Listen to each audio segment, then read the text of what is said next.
અરે પણ hello hello, હજી આપણે બપોરનું જમીને ઊભા થયા છીએ ત્યાં પછી ફરીથી તું શું મહેનતમાં લાગી ગઈ? હલ્લો, સાંજની તૈયારી અત્યારથી? પણ અત્યારે કેટલા વાગ્યા છે ઘડિયાળમાં? તું જોતો ખરા, 2 વાગ્યા છે. સાંજે? વાહ, એટલે એના માટે તું અત્યારે પીસવાનું કામકાજ ચાલુ છે બધું?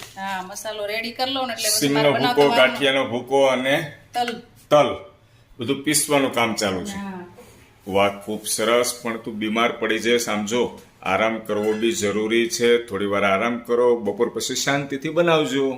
અત્યારે બધું તૈયાર કરી લો ને એટલે બનાવતા વાર ન લાગે. પછી આપણે ટેરેસ ઉપર જવાનું છે કે નહીં? હા, વાહ, સમજદાર છે. કેટલી બધી કેર કરે છે. ને કરતો જેમાં પછી એટલો બધો કંટાળો આવે ને, મને તો કઈ જ કામ કરવું ગમે નહીં. વાહ, શાબાશ.